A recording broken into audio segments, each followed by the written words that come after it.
ఇళ్లకు సంబంధించిన ప్రజల్ని కలవడానికి, వాళ్ళ గోడు వినడానికి, వాళ్ళకి ధైర్యం చెప్పడానికి వెళ్ళిన బీఆర్ఎస్ పార్టీ కార్యనిర్వాహక అధ్యక్షులు కేటీఆర్ గారి పైన కాంగ్రెస్ పార్టీ గుండాలు దాడి చేయడం నేను తీవ్రంగా ఖండిస్తా ఉన్నా. ఒక పథకం ప్రకారం ఈ దాడి జరిగింది. పూర్తిగా పోలీసుల కనుసన్నలోనే ఈ దాడి జరిగింది. ఎందుకంటే కేటీఆర్ గారు గోల్నకాలో కార్యక్రమంలో పాల్గొని వారందరినీ పరామర్శించి, మూసీ పరివాహక ప్రాంతంలో ఉన్న వారందరినీ పరామర్శించి రిటర్న్ వస్తున్నారు.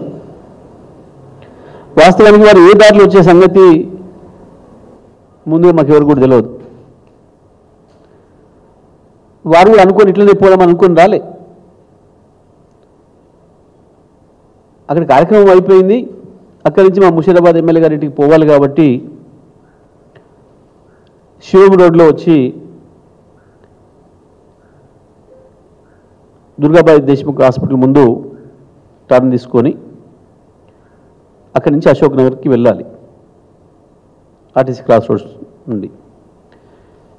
మరి ఆ సమయంలో అక్కడ గోల్నకలో బయలుదేరి ఇక్కడికి వచ్చే సమయానికి దాదాపు 50-60 మంది కాంగ్రెస్ గుండాలు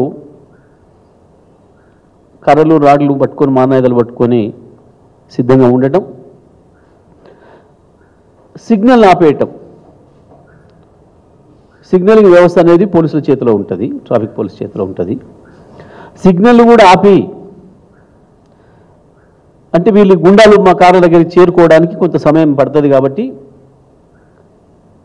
సిగ్నల్ ఆపి ట్రాఫిక్ జామ్ చేసి ఒక పథకం ప్రకారం కేటీఆర్ గారి కాన్వాయ్ పైన దాడి చేసిండ్రు. దాడి చేయడమే కాదు, ఎంత ఇంటెన్షన్గా చేసిండ్రు అనే దానికి హైదరాబాద్ సిపి గారు, డీజీపీ గారు వీడియోలు ఉన్నాయి, చూసుకోండి. కేటీఆర్ గారి కారు పైకి ఎక్కి ఒక రౌడీ ఏ రకంగా విధ్వంసం చేయడానికి, అద్దాలు పలగొట్టడానికి ప్రయత్నం చేసిండో, దాడి చేయడానికి ప్రయత్నం చేసిండో కేటీఆర్ గారి పైన స్పష్టంగా కనబడుతుంది. అంతేకాదు కేటీఆర్ గారికి రక్షణగా ఉన్న బీఆర్ఎస్ పార్టీ కార్యకర్తల పైన విచక్షణారహితంగా దాడి చేసిండ్రు. 2-3 తీవ్రమైన గాయాలు తగిలినాయి.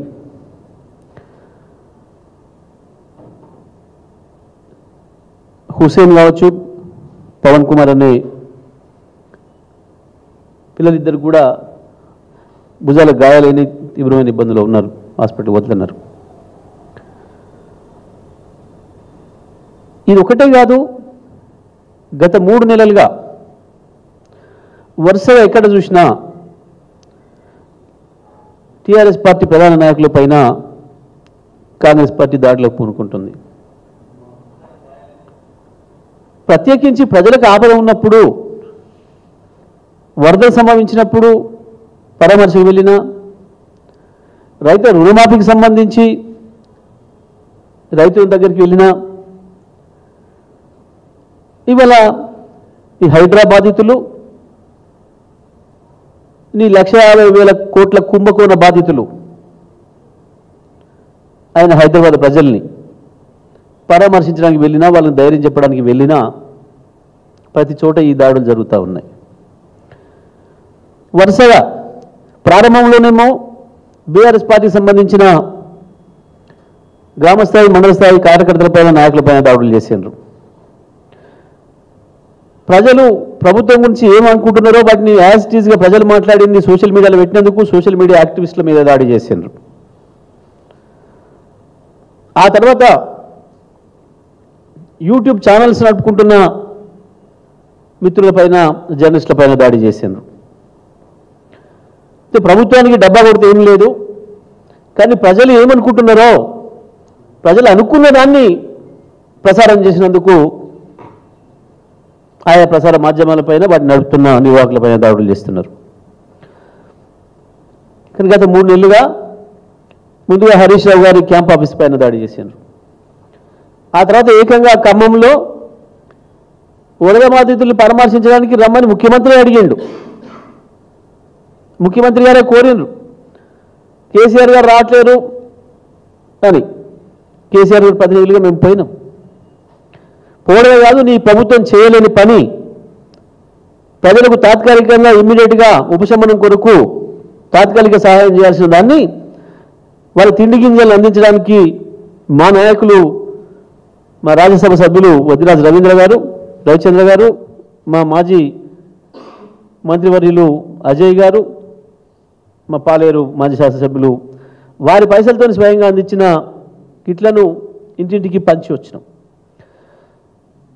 ముందు రోజు ముఖ్యమంత్రి పోతే ప్రజలు వెంటబడ్డారు.